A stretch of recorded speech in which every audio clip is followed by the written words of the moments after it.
Hey, what's up, guys? Welcome to the second edition of Teaching Tuesday. Today what we're going to do is walk through a B-flat blues. It's a little solo that I wrote, a little solo etude, and it kind of captures some of the chord changes and ways to navigate this progression and the kind of bebop style. So first I'm going to play it for you, and then we'll dissect it later. So here we go.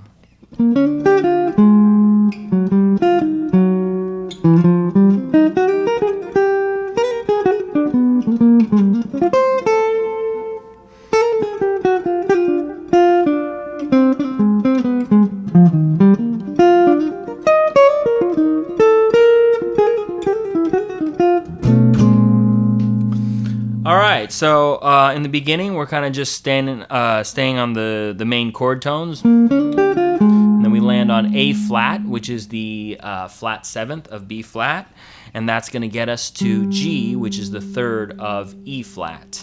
And then we're not staying on that very long because we're going to get to the minor third of E flat, which is G flat, and then to F, and that's basically an older blues line reminiscent of Robert Johnson and all the older stuff. So we have,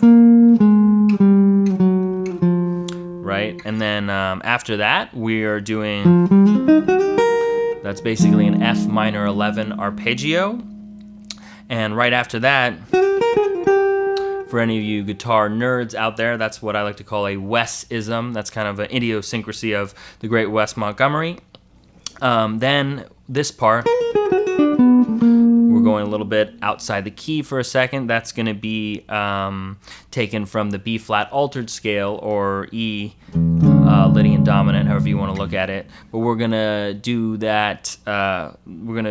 That line is going to get us to B flat. We're going to do kind of an enclosure on B flat, which is that's the fifth rather of E flat, which is important to note because in bebop we do kind of generally want to land on the thirds and the fifths, those chord tones on the downbeats. Now you can get more flexible with it. You can land on different notes. You can do it on different beats, but just as a rule to start, I think that's a good way to think of it. So speaking of the thirds and fifths, we're going to go from the fifth to the third, and then we're going to do an E flat 9 arpeggio. But instead of going up the whole arpeggio to the sharp 11 and the 13, we're going to reverse it. So we're going to go the 13 and then the sharp 11. The idea that I had to go straight up to the 13 comes from Charlie Christian.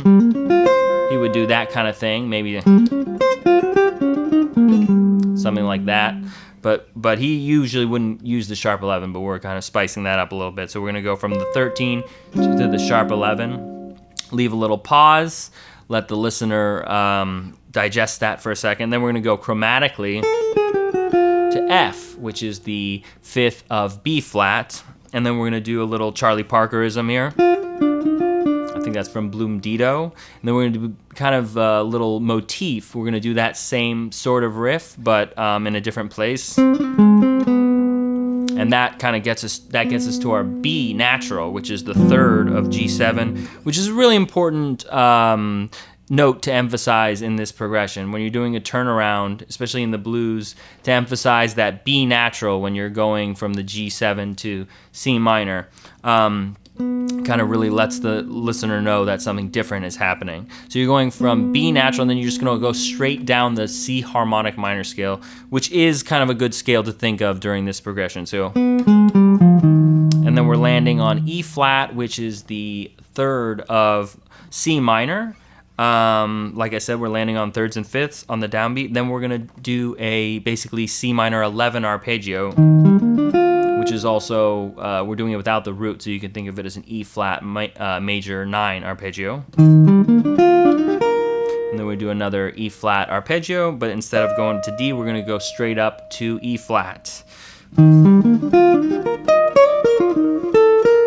And this is, I like to think of, we're like bluesing our way out of it. So we got into kind of this tension, which is the turnaround, and we're not going to use any bebop here, not per se. That's more of like a blues riff, and we're kind of landing on that E flat, which is a tense note, right? Like in Western music, from the 5 to the 1, we have the 4, which is, you know, the flat 7 of F, and we have, so basically we have the 4 and the 7. Those are our tense notes on the 5 chord, which get us to the 3rd and the root.